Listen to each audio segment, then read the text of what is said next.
May nakakita ng taklobo, sobrang dami nito at ito ay tunay na kayamanan.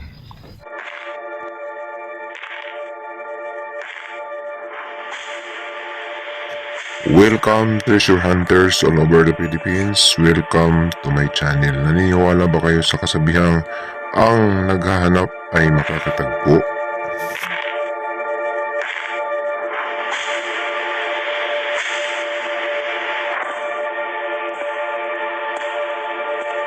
Magandang araw po sa kanilang lahat. Welcome back again sa akin channel mga ka-treasure hunter. Luzon, Visayas, Mindanao. Tayo na naman po ay magbabalik sa isa na naman pong napakagandang topic natin pong ibabahagi sa inyo ngayon. Tungkol po sa kayamanan, sa nakakita ng napakaraming taklobo. No? Ano nga ba itong taklobo? Bakit kayamanan?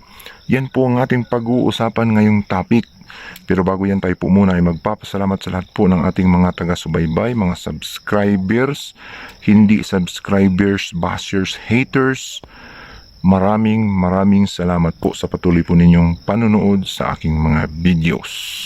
At sa lahat po ng hindi pa nakapag-subscribe, pakipindot na lamang po ang subscribe button sa ibaba at ang notification bell para updated kayo sa mga susunod kong i-upload. Dito sa Pilipinas, napakarami pong mga kayamanan ang hindi pa natutuklasan. May mga iba't ibang klasing yamang lupa, yamang dagat, no? At yaman na nakabaon na itinago po ng mga dayuhan, iniwan ng mga dayuhang mananakop dito po sa buong bansang Pilipinas, no? Kahit saan ka naroon, mapalusun ka, Visayas o Mindanao, ay napakarami pa po tayong mga tutuklasing mga kayamanan na naitago. Ito ngang nadiskubre ng atin pong kababayang treasure hunter ay masasabi nating isang uri ng kayamanan. Bakit po ito ay isang uri ng kayamanan? No? Ano ba itong tinatawag na clamshell o taklobo? Bakit kayamanan ito? So marami tayong napapanood na mga videos, mga balita tungkol po dito sa mga taklobo.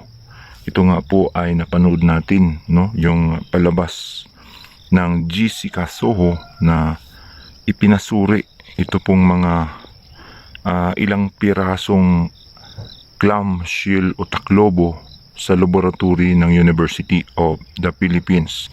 Ito po ay naipasuri ng isa pong kabayan natin na nakatagpo, no, ng napakalaking mga clamshell o mga taklobo sa kanya pong ginagawang swimming pool, no? Kung di ako nagkakamali, ito po ay sa Mindanao noon. Matagal niya itong nadiskubre, itinabilang niya ito sa kanilang bahay na isang beses, isang araw ay napag-isipan niya, may napanood siyang mga videos tungkol po dito sa mga taklobong ito na isa palang uri ng pirlas, no? Sapagkat may mga nagpalabas sa Corina Sanchez show, no, sa ABS-CBN na napanood din ng kabayan natin na nakita niya na isa pala itong uri ng pirlas. Pumasa sa laboratory test, no, na napatunayan na itong mga taklobong ito ay kayamanan nga talaga, pirlas nga talaga, no? Ito ay mayroong mga content mineralis na nagpapatunay na ito ay isang klase ng ancient pearl na nabaon po dito sa bansang Pilipinas, sa Makatwid. Ito ay kayamanan, natural na kayamanan ng ating bansa sa bansang Pilipinas, no? Sa mga dagat, marami po ito. Luzon, Visayas, Mindanao ay marami itong tinatawag na clamshell o taklobo.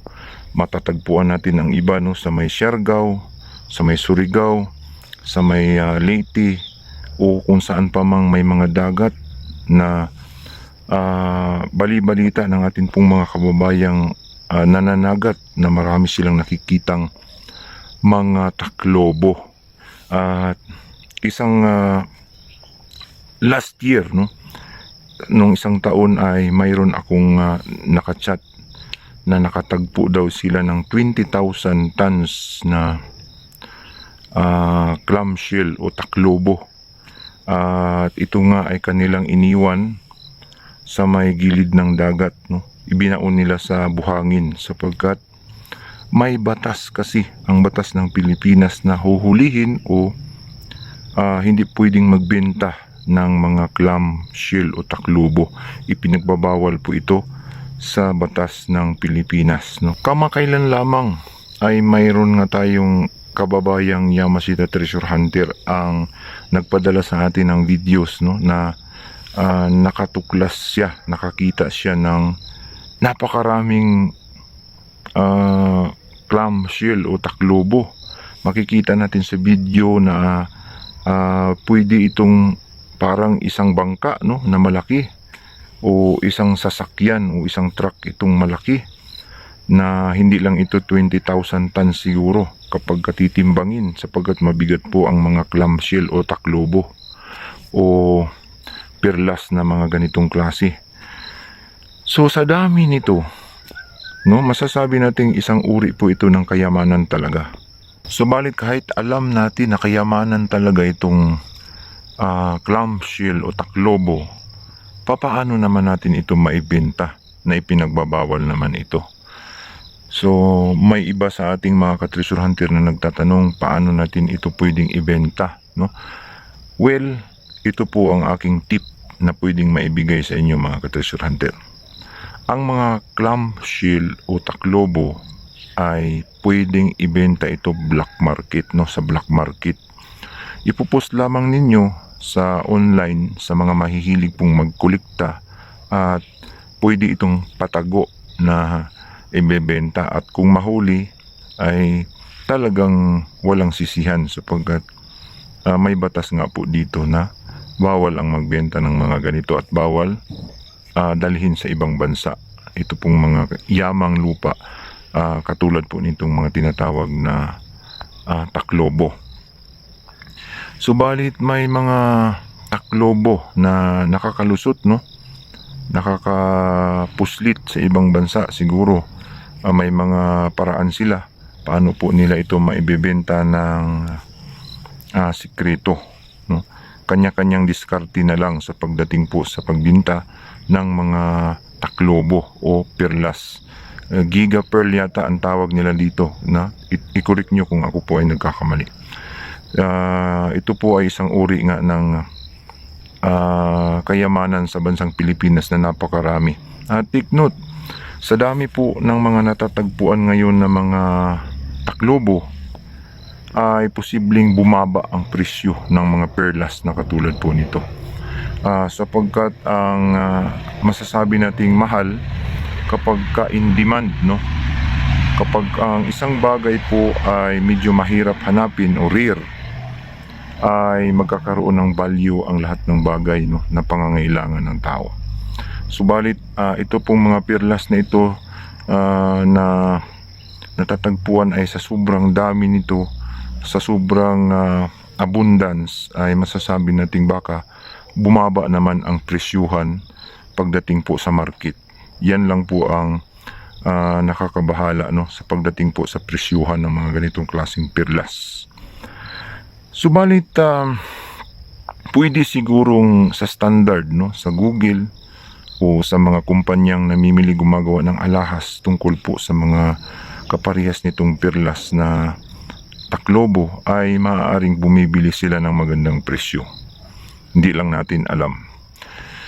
At idagdag din natin, no, na itong perlas na kanyang nakita tungkol po doon sa nakatuklas, no, na pwedeng may patay na mga perlas na taklobo, yung tinatawag na parang dry na, no, wala nang buhay, no, hindi na makinang, hindi na makinis, no. May mga perlas kasi na buhay ang kinang.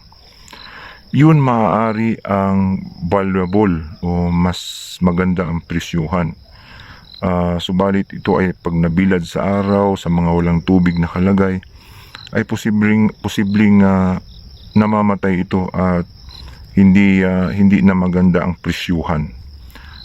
masasabi natin yung mga magaganda talagang perlas na nakukuha sa dagat, na buhay sa may tubig, yun ay makikinis, makikinang, at halatang maganda talaga siya. Titingnan pa lang natin at maganda din ang presyuhan, syempre. Idagdag din natin bago tayo magtapos dito po sa ating topic na ibinahagi sa inyo tungkol po kung saan magpasuri, magpa-certificate ng mga gems, no, mga perlas. Ito po ay pwede pong ipa-certificate sa University of the Philippines Laboratory Testing. May ini-issue po sila na certificate kung ano pong klaseng minerals, ano pong klaseng precious stones ang inyo pong hawak. Depende po sa items. Ang alam ko lang ay nasa 3,000 pesos pataas ang bayad, no, sa laboratory testing. Yan po ay mahalaga para po tayo ay may hawak na papel patunay sa atin pong pinanghahawakan na kayamanan, precious stones, katibayan. Hindi po kasi po pwedeng magbenta tayo kaagad ng automatic na wala tayong katibayan kung ano pong klaseng bato ito mula po sa mga license, no, gemologist o mga otorisadong tao na nagsuri para po mapatunayan na ito ay legit, totoo ang atin pong mga hawak na mga bato. Ito ay kaparehas din ng nagbibenta tayo ng mga ari-arian, mga lupa, o kung ano pa mang bagay na mamahalin na nangangailangan po itong mayroon tayong pinanghahawakang papel bago po natin ito maibenta. Yan po ay nagpapatunay na sayo at tunay ang inyong pinanghahawakang kayamanan.